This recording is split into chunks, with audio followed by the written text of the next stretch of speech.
doing it. You supposed to be happy you sitting there with Kid L. Why you mad? The Kid L Podcast. Rock and roll. Luciano is in the building. What's that word, my baby? What's that word with you? We're talking today a little bit about BandCrew. We had Big Tay come on here and said that BandCrew jumped him for his Pradas. They took his boots off his feet and they ran off with him. And then some of his family members got involved and they ended up getting the Pradas back for him. And, he got the Pradas back and he just threw them in the garbage. Then he said later in the future, he brought up the story to BandCrew, and BandCrew denied any of the stories, saying that it wasn't them who took the boots from him. Then I got a flurry of message from people who were associated with BandCrew saying that story is not absolutely true. Facts. And that was before I said something to you? Yeah, there was people before you that said that story wasn't true. So, Tay ass funny, man. Like, he been funny for years in the city, so, bro, shout out to him for that, though, because that was damn near like an alley-hoop. I fuck with his content for sure, but when he said that, like, I had, like, damn near 15 to 20 people in my inbox, like, bro, you seen this, and it was early in the morning, so I'm like, damn. I said, my boy Kid L, let him come on the show and say that shit. You feel me? So I'm like, man, let me holler at Kid L. I was always a fan of the show, you feel me? Appreciate it. And I'm like, damn. How was I gonna get on this motherfucker? Boop. Tay did that. When he said that, I'm like, let me come up there, man, and tell it real. So on that story, like, I've been like with that BandCrew shit like since it started, basically. You feel me? I never, from my coexistence, I never remember or knew of us jumping him. So when he said that, I was like, damn. I know back in the day when I used to go shopping for products, I was going to Underground and, you feel me, stationed at Northland Mall. So I'm like, I don't remember jumping nobody for no products. I mean, everybody know we took back then, but that was some Burberry boots and it wasn't him. Damn. You feel me? So, you know what I'm saying? And that was one of the younger bros and shit. No, you know what I'm saying? I had some Burberry boots. I caught the first Burberry boots out the Crew. You feel me? And shit, everybody just, it went way higher. You know what I'm saying? Like throughout, like not just us, the generation period. Is there a chance when Tay was telling the story that it was a group of people that just claimed that they were a BandCrew? I mean, he said he got jumped on 7 Mile in the area. He said he got jumped at. That's where we grew up being that. We, you know what I'm saying? We hung over there. So it kind of threw me for a loop when he said that, because even if I wasn't there, somebody would have told me, like, man, we just jumped this one for whoop-de-whoop. You know what I'm saying? And then I know people that know Tay, you know? So I'm like, damn, bro, did we? And they like, no, bro. They like, we ain't jump here, bro. He just, so I thought it was a comedian shit, you feel me? And I fuck with him on that shit too, you feel me? So shout out to Dog, but no, we ain't never jump him though. No, for a fact, I don't remember never jumping him. I never heard nobody said they took it. What color was the shoes? What color was the Pradas? He said Prada boots? Yeah. Or maybe shoes, I don't know. No, man, we ain't jump Tay for that shit, man. Shout out to you though, bro. I want to talk about you, Day Zero. Tell everybody where you're from, bro. Oh, yeah, man. So, originally, I'm from the east side, Chalmers, Flanders area, you know what I'm saying? That 7-6 mile area after you cross Houston Whittier, you know? 48205, as everybody know it as, you know what I'm saying? That was my neck of the woods all the way up to about, like, 3rd, 2nd grade, one of those. I moved over there in 98. I was born in 95. You feel me? I moved to the State Fair area after that, over there off of Green, over there on... I forgot the block name. Grizzley. Yup. Moved over there, went to elementary off of State Fair over there, and then we merged to the west side. And from there, you know, OG, different cribs, year after year, you know what I'm saying? We here, we there. But that's how I really basically got my face up. Yeah. On the west side too, in general in the city, because I was going back and forth, because that's where my family from, originally from the east side. Yeah. So when we moved to the west, I just kept going back east. So shout out to my Finkel niggas, man, on Coil, man, my babies.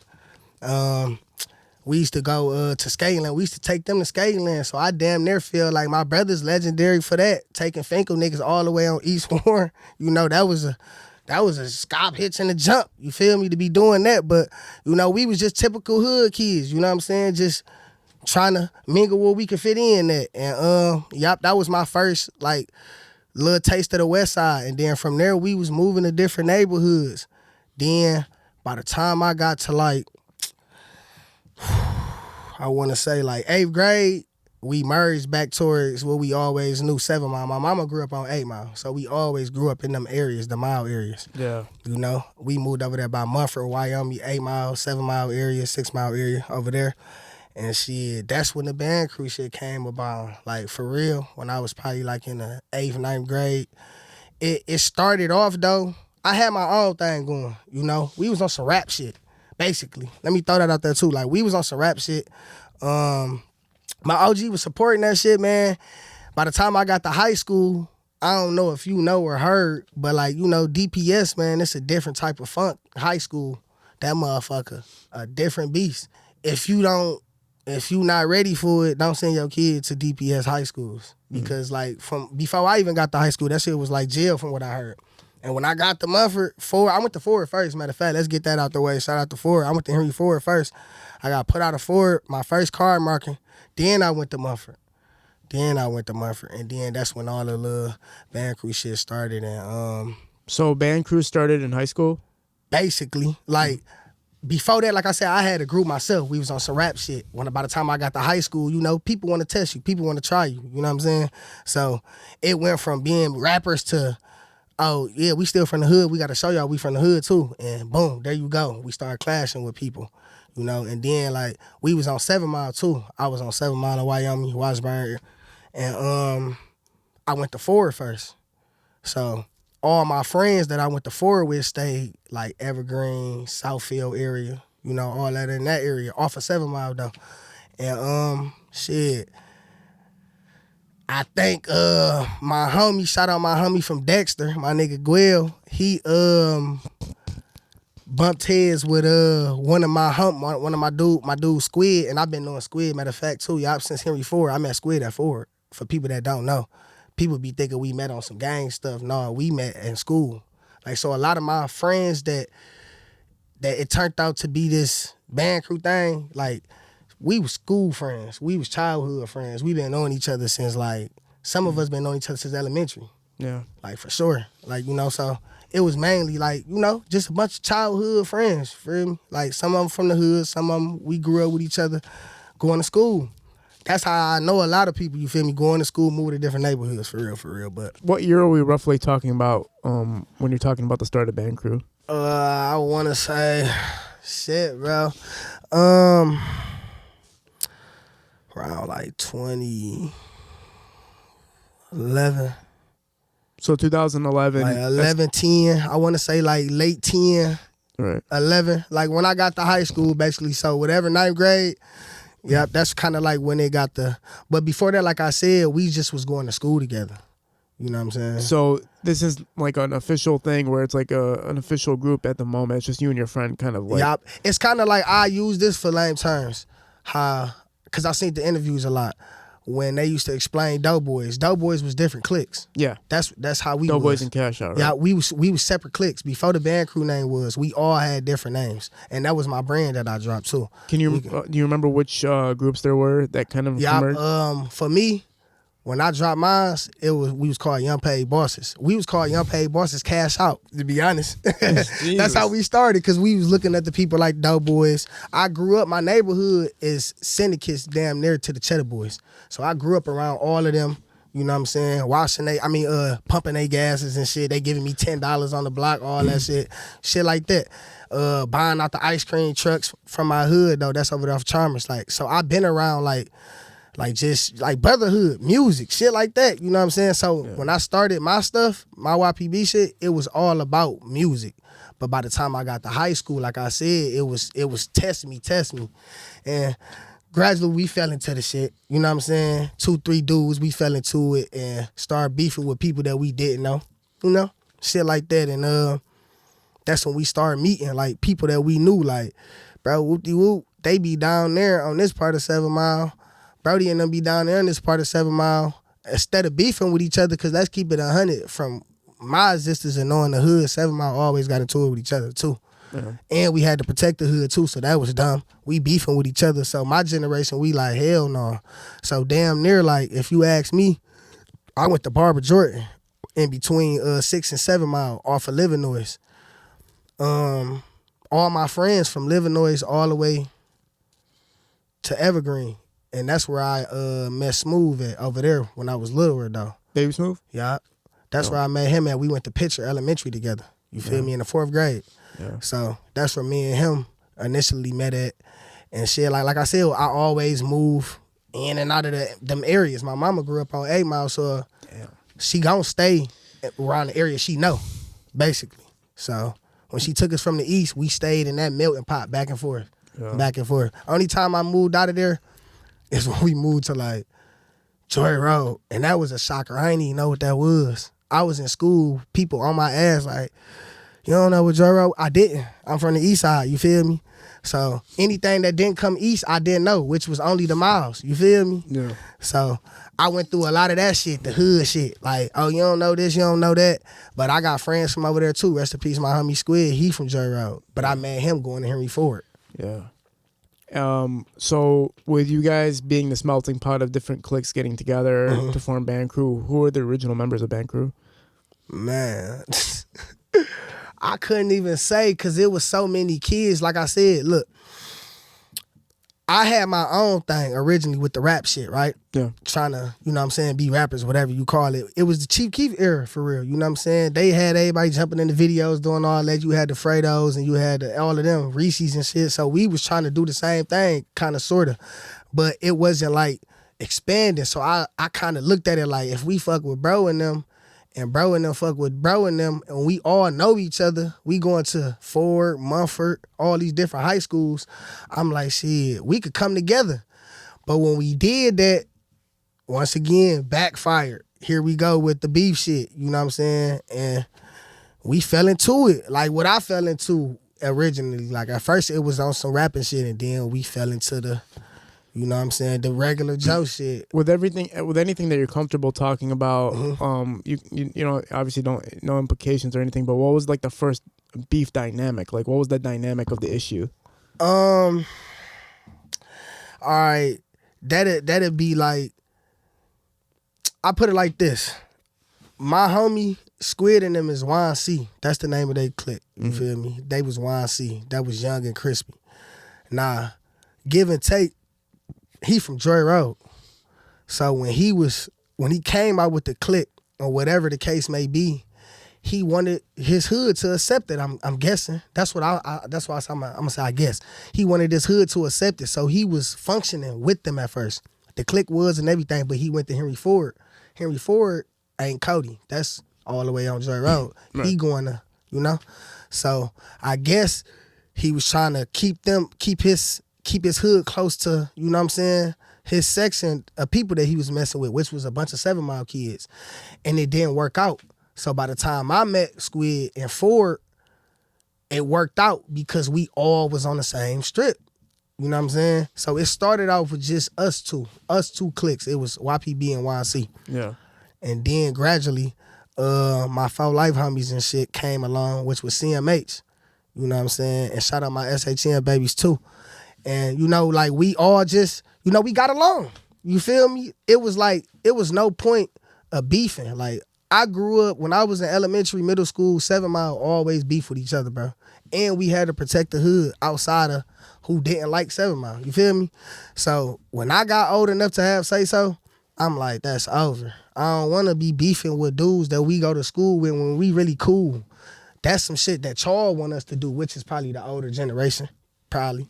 You know what I'm saying? But we wasn't doing that shit. We like that shit over with.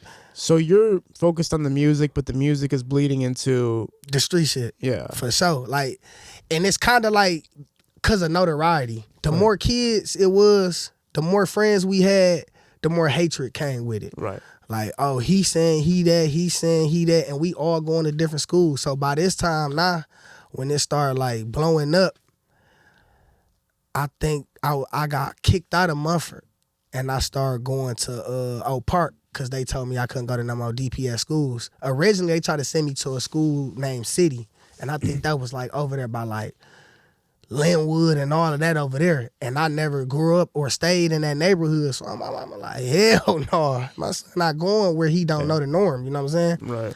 So they like, well, take his ass across 8 Mile, and she took me to Oak Park. You feel me? And then that's when it got even more known because when I went over there, I had like 4-5 homies that was already going there. So my first day of Mumford, everybody got on. I mean, my first day at Oak Park, we all got on buffs. You feel me? Like Crazy. for real. Like we made that a legendary moment. We all in the lunchroom, and I think around that time, forgive me if I'm wrong, but Oak Park, like we had like different sections of like A, B, C lunch, and it used to be like 200-300 kids, bro. You feel me? So just imagine like you walking in a new school, don't nobody really know you. Y'all fresh in that motherfucking Prada's on, fly as hell, and they looking like, who is these kids? You feel me? And they like, we BandCrew, and they like, we thought y'all was known for doing like dirty shit or da-da-da-da. But we kept ourselves up as kids way before the scam era. This was before the scam era. This was when it was still get it how you live. Yeah. Before the scam shit came in, it was either you was selling drugs or you was taking or you was doing whatever, you feel me, to make some money because your parent was at work most of the time. Like a lot of my homies used to be like, damn, how you used to have 60 to 70 people at your house? My mama was at work. My God. She was at work a lot. We used to have a lot of dice games too, bro. I ain't gonna lie. I was a money getting nigga type dude. I'm like shit. I grew up around seeing the Cheddar Boys. You feel me? Fly cars, nice rims, all that shit. I'm like, bro, I'm not about to just be around here just what the norm think we doing. We not doing the just fucking the hood up and going crazy. We wasn't just doing that. We was chilling, bro. We was getting money. We was, you know what I'm saying? As kids, like the misconception that pissed me off the most about that BandCrew shit, bro, being honest with you, it was when the police got on our ass like we was kids, bro. That was some kid shit. Like we was doing shit that adolescents did when they didn't play football. I had homies that was good in school too, but what did they do after they finished their homework? Go outside, you feel me?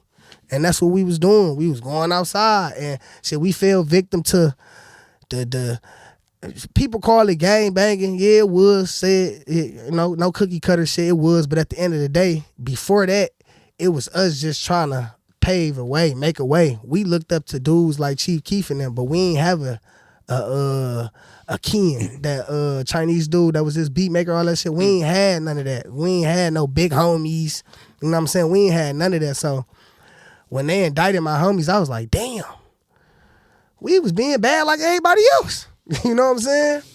For the most part. Well, you guys made headlines like on multiple like articles. There was YouTube videos that were stretching out across all platforms. Like there was a huge thing for people to just go on the internet and search up you guys performing certain things, and people just like going crazy off of that. But if you think about it, wasn't at the time when the internet really started blazing?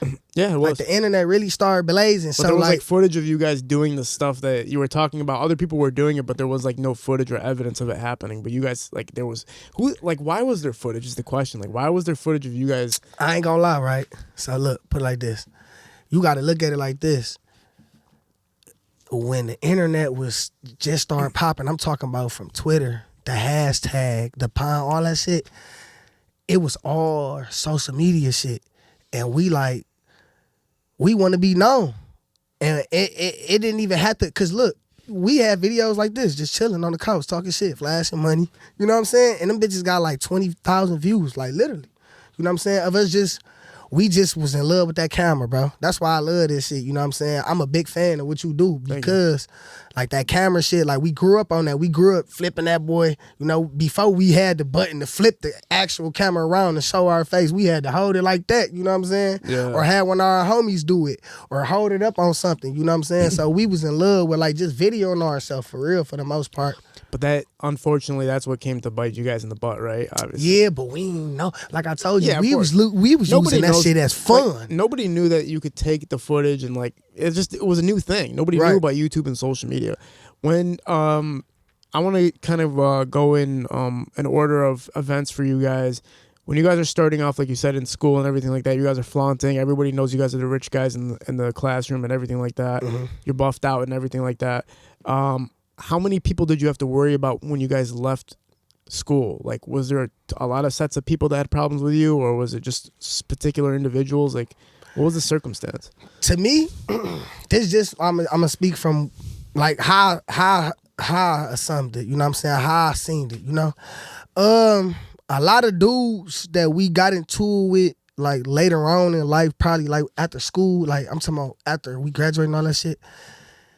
it came from all the flaunting shit, all the stunting or messing with the same girls. You know what I'm saying? Shit like that. It was never fuck y'all in y'all face, for real. And the ones we did get into it with, by the time we even reached them ages of like 16, 17, they wasn't nobodies. It was the dudes that we really knew for real. Yeah. Like the dudes we really knew for real that we thought we was gonna always be cool with, we ended up into it with them. You know what I'm saying? I'm talking about like all the neighborhoods. It shocked me, but it, like when I look back at the history, all my homies not from 7 Mile. And they tell you funny as hell, but for real, he wasn't lying. The whole city used to really like jack that 7 Mile shit, bro. Like for real, like my neighborhood, like I told you, I grew up off of Chalmers and Flanders, but we across 7 and 6 Mile. So whatever hood you decide to be from or your family from over there, like I told my aunt from the 8.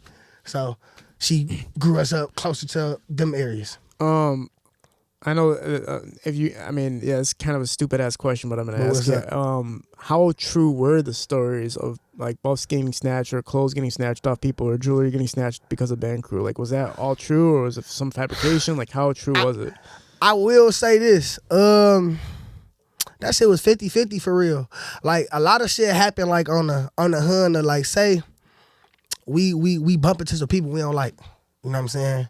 And we got on some shit. We didn't, like, let's keep it 100. People that probably took shit from some of our people before. But that was all in the result of people fighting and losing shit. You know what I'm saying? Like, it was never like a thing to like do shit until the phone snatching shit came about. Like when the iPhone started popping, that's really the only thing that people probably was attaching our name to. The iPhone shit, like people snatching iPhones, this and that. But shit, everybody was doing that at that time. You feel me? It was because of that damn camera. They were videotaping. You know what I'm saying? Yeah, it was the camera. Like everybody wanted that new camera. You know what I'm saying? So that was about it. But for the most part, man, motherfuckers done took shit from everybody. Everybody done took shit. I done had my own homie still out my crib. Really? Hell yeah. What'd you do when you caught him? Oh man. I could go into one little elaborated story and I'll leave it at that. It was some little bullshit though, but I was about to get ready to play my game, though. I remember I told you I used to let all these people come over my crib. Man, my shit missing. Yeah. I look like, damn, I'm about to play my shit gone. Man, all I knew was 50, 60 niggas ain't about to be gone that fast. You know what I'm saying? So I'm like, bro, I done ran all the way to 7 Mile up my street, bro. Like, bro, where's my game at, bro? Then tripped out on all my homies. Everybody talking about they ain't got my game. I done took it L. You feel me? Yeah. Shit like that. But I never really took that shit personal because, like I said, it didn't happen in the streets. You know what I'm saying? People didn't got their shit took in the streets. They ain't taking it in my face, tell me like, this mine.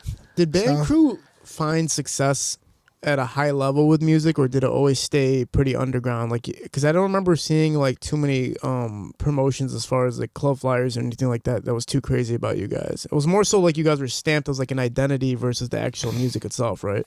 Right. So I want to elaborate on that. I'm glad you touched on that. When we was rapping, because we was still rapping while trying to, you know, be in the streets, make noise, whatever, right? A lot of people used to perform at like halls. We used to try to like book out halls, rent them out, throw parties, but at the same time, perform at them. You know what I'm saying? And when nobody fucking with us, bro, because of that damn name, because of the shit that came with it.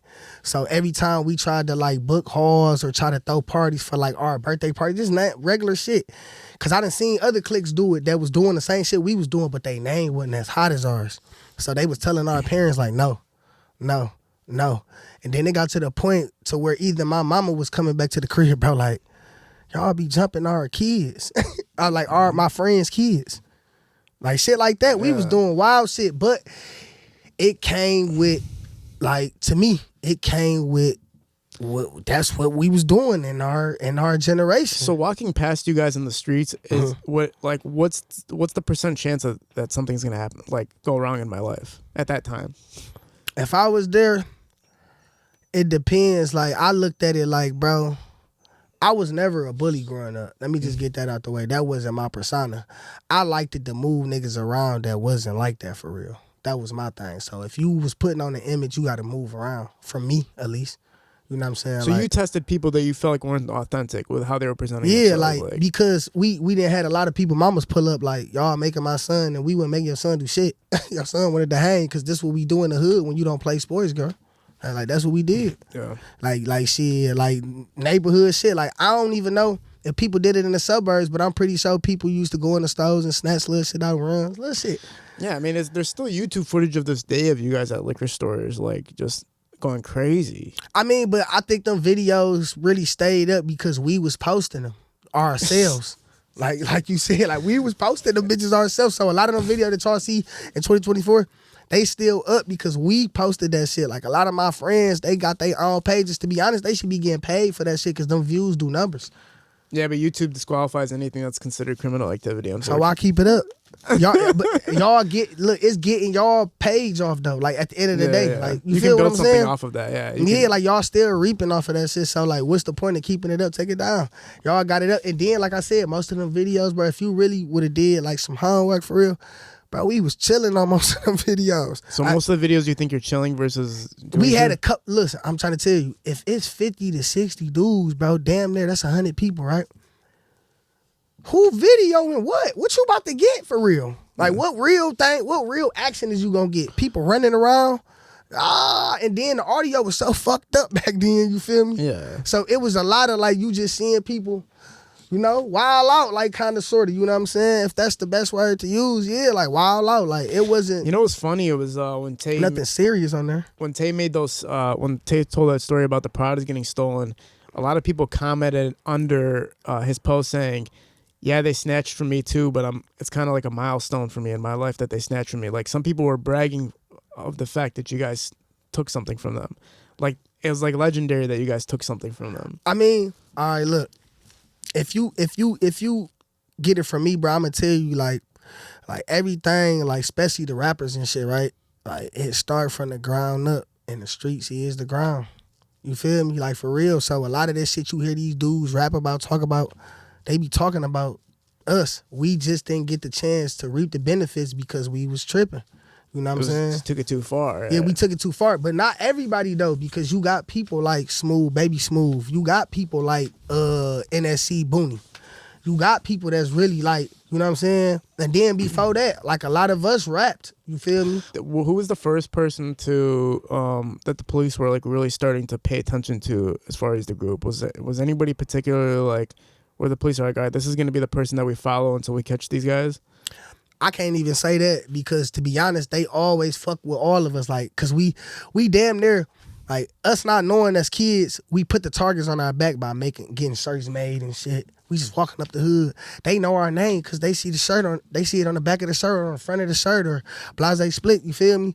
So they start noticing us by that. Damn, bro. You know what I'm saying? Like just walking up the street, and then we didn't know that we was putting a target on our back, even putting our names out there to them. What they used to say to you guys? They used to be like, take y'all ass home. I ain't gonna boost. I remember the first time I ever bought a shirt for like damn near $60, bro. I was pissed off. I was probably like 15, bro. And they ripped my shit. Like he hopped out the car on Greenfield in the 7 and he snatched my shit. Like just ripped it off. Cop like, did that? Yeah, he like, take your ass home. Go the fuck home. Just was on my ass. And I'm like, bro, I'm just out here. I'm like, you don't see no crime being committed. So how could you just hop out and do? That's why I said, bro, they could have did something way before that indictment shit, bro. Yeah. Like they could have, you feel me? Y'all was doing that. Y'all was jumping out, snatching niggas by their shirt and doing this and that. Y'all could have kicked it with us. But what they did was they waited until dudes got old enough. You know, when you reach that 17, 18 era, bro, it's a wrap. You can charge you as an adult, right? Yeah, your ass an adult, you finished. But y'all watched us do shit from 14, 15, 6, all them youthful years. You feel me? Some of these dudes was 12, 11. Some of them niggas was young. Some of our homies, because we had girls. You feel me, too. I want to talk about particularly, you know, some people from the Joy Road area, T Grizzly's camp, and people from that way kind of had made points about you guys maybe starting issues with them. Is anything about you guys having confrontation with T Grizzly or anybody associated with them true? No, not as far as T, no. And I think all my homies could vouch for this. Like the people that I grew up with, all my boys. Like personally, never not T. Like None of the rapper dudes that hung with them J Road guys, like we never got into it with them. Like we got into it with people that literally was in the streets. You feel me? And to this day, 2024, we see each other and it's all whatever. Like it ain't no beef. We done got past that. We grown. A lot of dudes hold on to that shit because they never was like that for real. What made people have the misconception that there was some type of issue with T Grizzly or people from the camp? The shirts and shit he used to have back in the day on, like with the Squid and the Brian, all that shit. Like, I guess he was their spokesman, you feel me? Like, speaking for them because they did have a rapper that was good. The nigga was doing this shit, you feel me? And I guess he was speaking for them. But personally, nah, bro, we ain't never got into it with him. When it came to the, obviously the unfortunate demise of the indictments and everything happening, what was the starting phase of you guys realizing, like, oh no, this shit's real, we're about to get indicted, or like the police are actually after us right now? Ooh, shit. I started seeing like indictments in the city like get held down from other like people. And like some of the shit I was seeing they was getting indicted for, I'm like, y'all indict motherfuckers for that. That look like some shit we possibly, or some shit my peoples or whoever possibly did in our circle. You feel me? And shit, they started posting shit on the news. You feel me? They started posting all that shit on the news, and we like, you know, like when you look at the shit you did when you was 16, 17, like you young, bro. So you like, I don't, like I'm 20 now. Like you about to indict me, you feel me? A lot of my homies was going to jail when they was like 19, going on 20 and shit like that. And it was like, I ain't on none of that shit. Y'all could have hollered at me, mentored me back then. Y'all waited until I was grown to hit me with some shit that really I did as an adolescent. You feel me? Did any part of you, when you seen the news, because you guys did want some type of fame with the camera work and all that type of stuff, when you seen yourself on the news, was a part of you like, damn, we did it? Or were you fully in fear, like, oh fuck, like this is real? Listen, bro. I grew up in a vicious neighborhood, bro.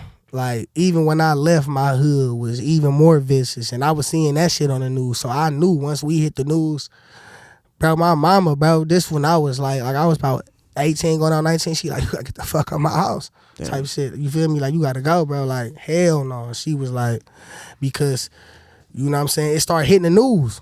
You know what I'm saying? She was like, hell no. Like, and then, shit, like, they started snatching homies up. They started snatching my bros up, like a few dudes, and there you go, a real indictment, you know what I'm saying? And that shit was kind of fucked up because you would be like getting snatched up and be like, bro, I did this when I was 15. I was 14. You like, damn, you can. Do you remember what the initial charges were when they first presented it? Nope, because they never came down to me. They came down to the dudes that they caught doing other activities at the time. Okay. And that's what probably made it a Rico charge. They were still doing illegal activities probably, you know what I'm saying? And they pent that shit all together, you know what I'm saying, type of shit. But originally, like, when they got indicted, we wasn't doing, like I said, we wasn't doing none of this shit no more. We not running the streets, riling, doing shit that y'all indicted us for. We wasn't doing that shit. We wasn't doing none of that shit. We was trying to pick up the pieces from where we left off. Because it was at a point in time, I remember remember when 2 Chainz dropped that I'm Different? Yeah. My mans in them remixed that shit and it was on the radio. We had one spin for one day on the radio. And I knew it was true. The dude, our oppositions was like, man, they on the radio, that's some bullshit. Turn that shit off, all that. They was tweeting it. This was back when, you know, hashtag pound, all that shit. And I'm like, damn. I look back when we got indicted, I'm like, bro, we supposed to be building off of shit like that, not off of, you feel me? Yeah. But a story, I feel like, has this, because look what Meeks did. He did all that wild shit, and check him out. His son, a fucking star. Facts. You feel me? Yeah. So you could turn that negative to a positive. But you gotta look at the scale, though. I think it's like the scale of cash that Meech brought in was like so substantial. Like, yeah, that's real. Of millions of dollars. All I'm saying is a legendary story is a legendary story, bro, in itself. I don't care if it's money or if it's just because you got a lot of killers in Detroit that's really known for killing. And I appreciate that perspective of like you guys were trying to pave a way because you felt like there was no other way, right? It's not like you were doing it because it was like the fun aspect of it was more like, what other way option do I have? Yeah, like we don't got no big homies. We ain't got nobody to put us in the studios. Like half of the shit that we was recording, bro, when I was younger, our friends was recording that shit for us. They was trying to learn the studio because nobody wanted to.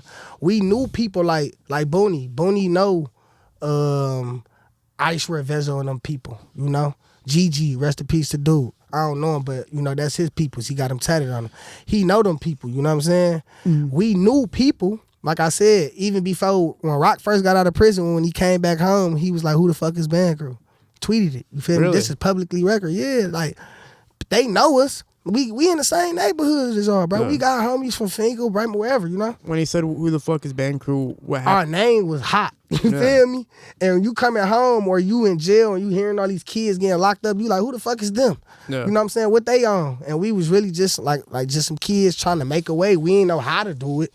We was just trying to. As far as the accusations that people make around you, and I'm trying to be respectful to all members of BandCrew when I speak, so I'm not trying to get anybody whatever caught up or anything. But what were you guys prolifically being claimed for doing? Like, what were people specifically saying you guys were doing at that time? They were saying, well, all that shit that's on their public record, they were saying like robberies, shootings, attempts, shit like that.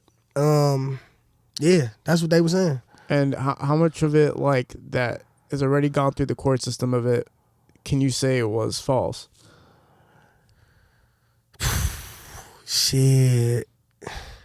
To me, it was what it was. Some of it was true. Some of it was, like, to me, fixed. For real. Like I said, they watched us grow up, the police. If you could snatch me by my shirt and tell me to go home, you damn near know where I stay, bro. What... as far as when you guys talk about, we can go talk about the Tay story, for instance, right? He specifically said how he was robbed for his product, how the situation happened. Is that like a normal circumstance, even though you guys are saying that that's not what happened, like that story's not true? But as far as walking up to somebody, assessing them, and taking stuff from them, is that the way it sounded? Like I ain't gonna lie, put it like this, like. People did used to get their shit took, you feel me? So when he said it, it sounded so believable, bro. Yeah. Like, I'm like, damn, this nigga take out right for real. But then when I analyzed it, like, I've been around this shit my whole entire since it been the thing, you know? So I'm like, nobody never told me that somebody got robbed for no products, bro. But I'm saying, like, in general, like, when you approach somebody, what was the protocol? Were you guys like hectic when you came up to them? Were you guys like violent and belligerent with people, or were you just like, it was probably something like 9 times out of 10, if we was that way, it was because it was an issue already. Okay. It was already an issue. Like, I guarantee you, we used to go skating or not too. It was already an issue. All the groups used to go up there. It was already an issue. So, like, if a person make himself or a female made themselves seem victimized off of getting their ass whooped, that was already an issue before you even got with your ass whooped. Being honest with you, like, I never, like I said, I never been too much of a bully. So if my friends probably wanted to just jump a random person, that was on them to do that. But me personally, I'm not getting into it with you, bro, unless it's an issue. So if somebody started something with you particularly, then that's when you would confront them. But your friends were more on the side, like, no, if we'll go after random people too. Like, that's kind of the situation. I ain't gonna say like they was doing that like it was a normal thing, but it can happen. You feel me? Like, it can like a random, like, let me use it for example. Walking up our neighborhood, we don't know you. You feel me? You look like you on some shit, but you might not be. But we might say, "What's up, Brody?" You know what I'm saying? Where you about to go? And you be like, you feel me? What? And that's the aggression in you. So now you about to get a wrong response from some dudes that really was just asking, you feel me? Because of course we done been shot at, bro. Come on now. All type of shit. I'm talking about single people. You feel me? Then pulled up and try to ask people where they at and then blow at us. You feel me? So you gotta take that in retrospect too and be like, let me ask people, dude walking around here with a coat on and shit. It's hot as hell. He got boots. You feel me? You got to think about shit like that. So, yeah, like, normally we'd check into dudes, and if they respond wrong, they might get their ass beat for the most part, bro. Come on, bro. Like, we got into it with people, and it was a lot of us, too. So, you got dudes going to all these schools. So, let's say my homie go to school with a clique, and we not that deep in that school. Yo, what y'all gonna do? Y'all gonna jump him? Oh my God. You feel me? So, that used to be shit like that. So, now we got to respond to shit like that. When you're talking about incidents where people are, you know, they're kind of checking into the neighborhood. If they do it politely, it's more likely that they're going to leave with no problem. Yeah, right? like straight. But if they were disrespectful, or if they made you feel some type of way, then there could be some type of response from you guys. But as far as you guys saying people pulling up and just fucking straight up shooting, that was people that probably didn't like us though. Yeah, like, but that's still like, it's like people that just didn't like you, or like they had a reason to not Hell like you? yeah. They like I put it like this.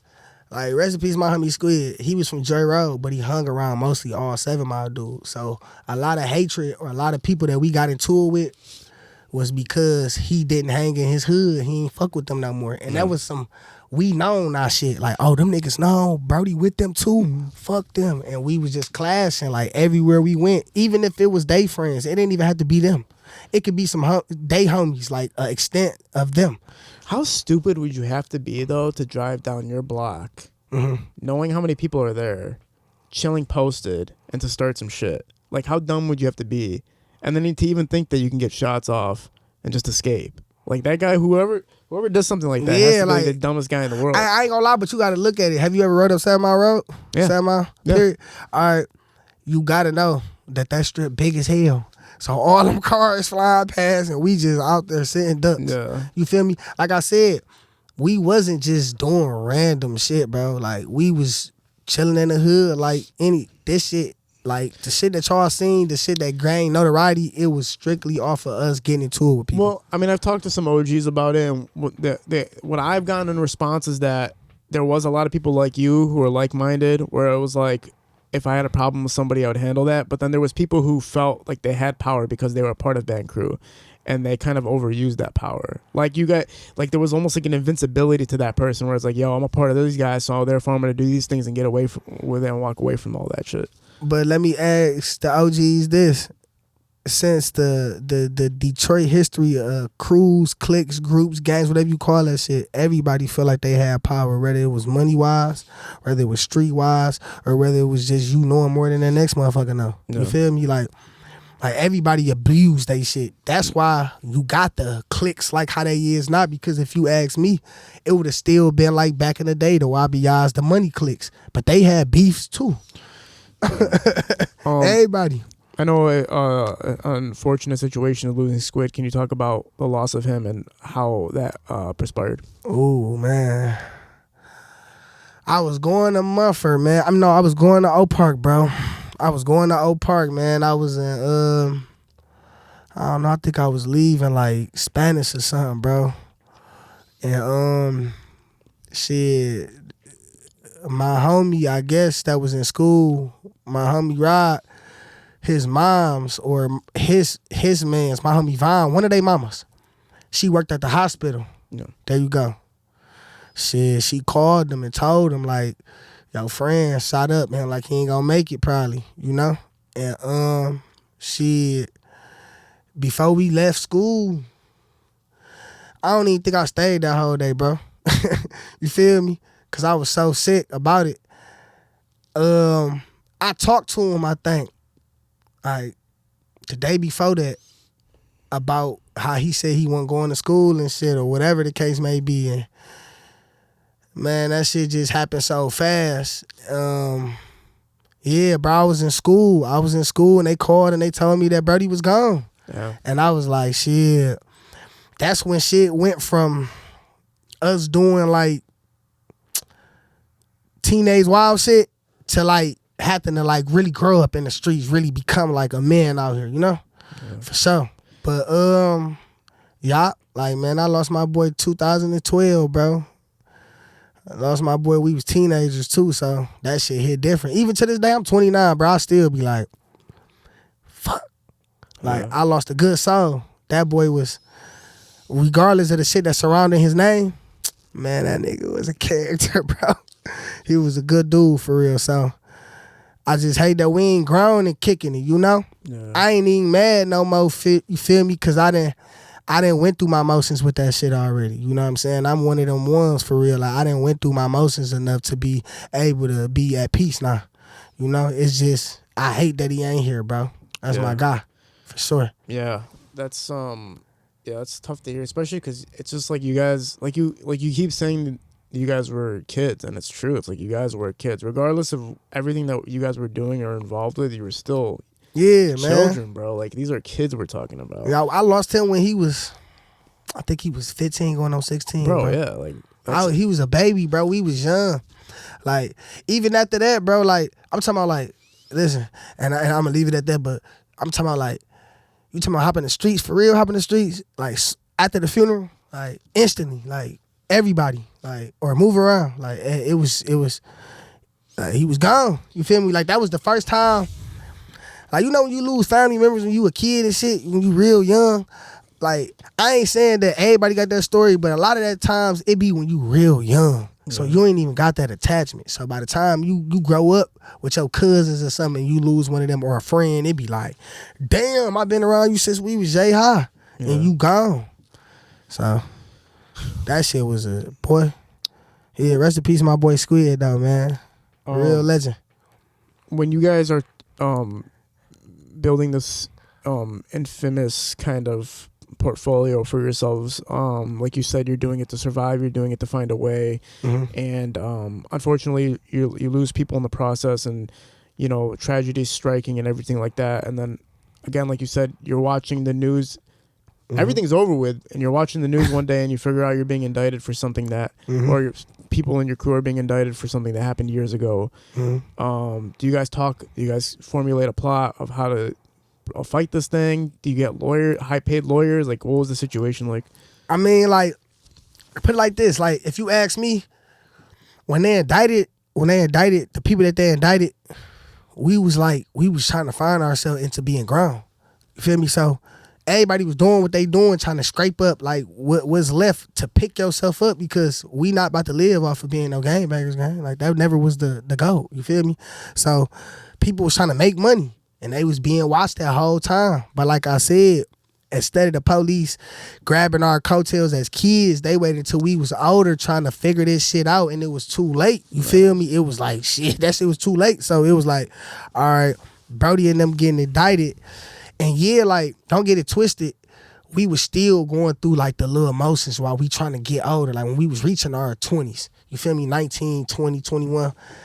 Like, yeah, you might go to the gas station and get into a bang out with a nigga that you probably got off on 3 years ago, and he probably still mad that he ain't get his get back, or whatever the case may be.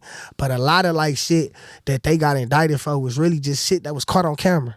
Like, dumb shit. Fuck them videos we posted. We talking about like the posting in front of the gas stations and liquor stores, shit like that, and doing shit in front of them. You know what I'm saying? And sad to say, them people was kicking it with us, like the owners, letting us get shit. Like, sometimes when they was showing them little clips of people running out the store, I promise you them niggas and told us we can have it. Sometimes, I promise, because we stand in the hood. Our mamas coming in here in these gas stations, bro. It ain't just us. We ain't got no cars, gang, at this time. So who coming in the gas stations grabbing like real shit, like gas, you know what I'm saying, lighters, cigarettes, all this shit? Our parents. So they telling our mamas this shit. We was never getting like indicted and in trouble until we got older. Until they figure like, let's take these niggas off the street now. You feel me? Like, that's what really happened. But so, yeah, they was probably doing illegal shit when they got indicted, for sure. But at the end of the day, they could have stopped that shit before they even got to that. How did you avoid getting a part of the Rico? Personally, man, I ain't gonna go into too many details, but like, shit, like, when you get in trouble, bro, just keep your mouth closed. You feel me? Right. Like, real shit. Like, when you get in trouble, because you gotta understand this. If we been doing shit as kids, right, and you get caught as a grown ass man for none of this shit that you've been doing all them years, getting away with all this shit, right? Like, shit, if you don't say nothing to them and they feel like they got you, let them have you. Don't get to speaking to them people. You know what I'm saying? You speaking to them people, you giving them the, yeah, we was right. You know what I'm saying? Like, cause in my head, I don't, like I said, it results back to what I'm saying. I'm gonna say this shit a lot, kid. Oh God, bro, I don't feel like they should have got indicted, bro. That was kid shit they was doing. We was kids. Like, you don't send no grown man trying to pick the pieces of his life up when he supposed to, cause that's the time when you supposed to at that 19, 18, 20 age. You feel me? You supposed to be trying to figure out what you gonna do with your life. How long was their sentencing for? Petty shit. That shit was dumb. The only people that really, I feel like, got time was the people that was like doing shit before that. So you got the time for what you got caught for doing and the time for the old shit. Well, yeah, I mean, when you look at the internet articles, like the federal websites and everything, they're accused for like more than petty stuff, obviously, right? Like, there's like murder charges, attempted murder charges, like all these types of things that they tried to like conglomerate in the Rico case. But everybody, if it was like, if that shit was true, I'm gonna say that, right? If that shit was really true, bro, all of them boys home, bro. All of them, bro, except for like one, I think. Like one. Like, and that was like how long ago? About 12? About 15 years ago almost. Like, that shit, like, it was petty shit is what I'm saying. Like, whatever you got caught for doing when they caught you, plus the time that they wanted to put on you from back then. So that's what I'm saying. I want to talk about what you got going on right now, man. I know we got a clothing brand for people to check out that you got going on. Yeah, man. So I turned the negative into a positive, bro. That go back to with the YPB shit. I turned it into a positive by branding it, LLC and that shit, bro. You know, turning it into a apparel. It's Paid Bosses Apparel. You know what I'm saying? I got some shorts right now that I'm going to be brandishing out 2025. I'm going to get that going, bro. It's been taking a lot to do it, though, because I'm a regular nigga, bro. I ain't rich. You feel me? I go to work. I take care of my kids. I pay bills, bro. Regular citizen, for real. Sure. So, yeah, it's been taking a lot of money to get that shit off the ground. My vendors and shit, I've been really trying to, you know, tap in with them. My one vendor that I do got, he pricey, but I like the quality, you feel me? So I'm not gonna switch up on my vendor, you feel me? I just gotta step that bread up some more, you know what I'm saying? So what come with that is me doing shit like this, bro. No, for sure. You're welcome back here anytime. I already know the comments are gonna go nuts for a part 2, so automatically we'll have a part 2 in the next couple months, probably even sooner than that, to keep people updated. Once the brand is fully ready to launch and everything like that, we can really push it. I know you got some shorts that I forgot to bring. It's all bro. good, but we're gonna promote it on the post and everything so people can see it. For sure. Promise we're getting the part 2. 100% we're getting the part 2 from you. Oh no, for sure, man. Come on, man. You know we gotta come back and double it up, man. Let it be known, man. This Luciano, my baby. Fuck with me, man. Appreciate you being a part of this. We're at Parallel Sound Studio. High Level Visuals shooting these productions. We're out. Yes, sir.